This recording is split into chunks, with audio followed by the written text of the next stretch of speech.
Hello mga ka-picture, may tanggap na naman tayo dito na Vivo Y11 mga ka-picture. Una pinagawa dito sa atin is yung LCD, pinalitan natin at hindi na alam ng may-ari yung password niya.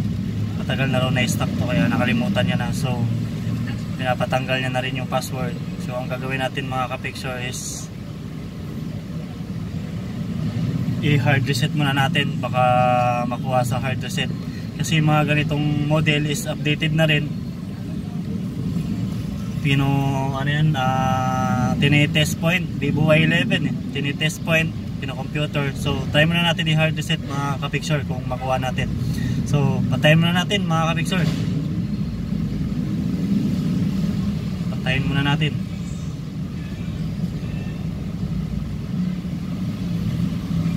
Patayin muna natin mga ka-picture. Ang gagawin natin mga ka-picture is tap natin yung volume up and power button. Yan, volume up and power button mga ka-picture, sabay. So wait lang, hintayin lang natin pag ganyan. So try na natin mga ka-picture, volume up and power button.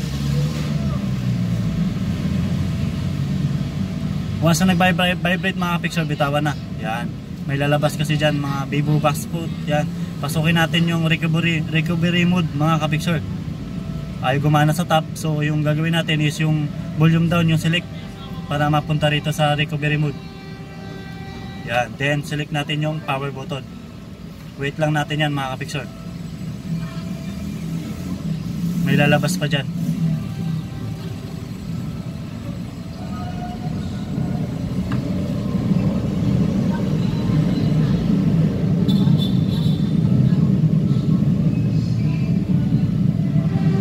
Ayan mga ka-picture, may lumabas na Vivo recovery. So tap lang natin yung clear data mga ka-picture, then clear cache muna natin.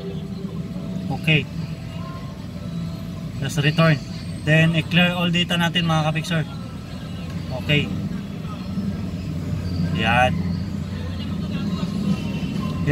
nag-clear all data na mga ka-picture. So return lang tayo, then back lang natin yung arrow na yan. So restart lang natin mga ka-picture. Okay natin. Wait lang natin mga ka-picture.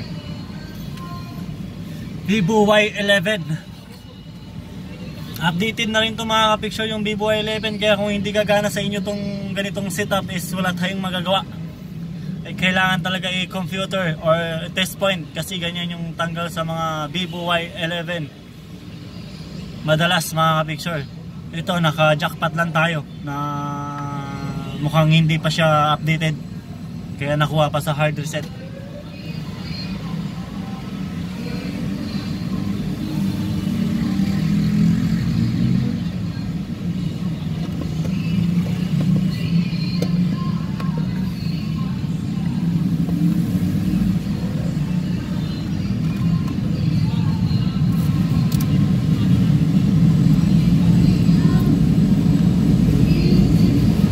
Natin yan mga ka-picture, medyo matagal lang talaga dyan sa option niyan Vivo, dahil pino-format, gini-clear niya lahat ng files na mga dinownload or in-install dyan sa unit na yan.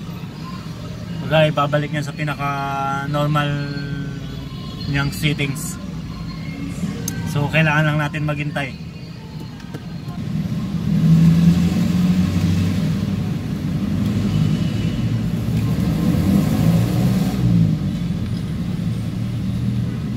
Na mga ka-picture, nag-open na. So ang gagawin natin ngayon is set up lang natin yung phone na to. Sana walang Google. Kung may Google man mga ka-picture is ilagay nyo lang yung Google account nyo or yung Google account ng may-ari para mas madali yung sa may-ari mismo. Kung wala naman is babypass lang yun mga ka-picture. So try natin dito ngayon. Agree. Yan, pag may nakita kayo ng inyong mga picture, connect sa wifi. So may nakalagay naman dyan skip sa taas. So try natin escape kung gagana. Ayun, gumana mga ka-picture. So successful ang ating ginawang hard reset. Ayan, escape natin ulit. Escape. escape lang natin yan mga kapicture.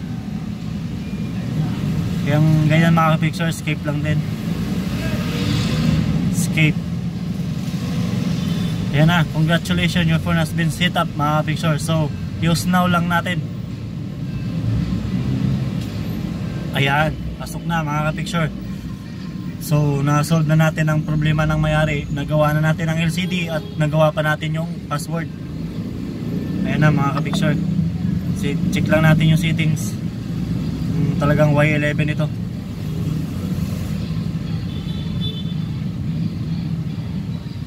System management. About. Ayan mga kapicture. Vivo 1906 Y11 Android 11, Vivo Y11 Android version is 11 mga kapicture. So ayos na mga kapicture, gawa na natin and thank you.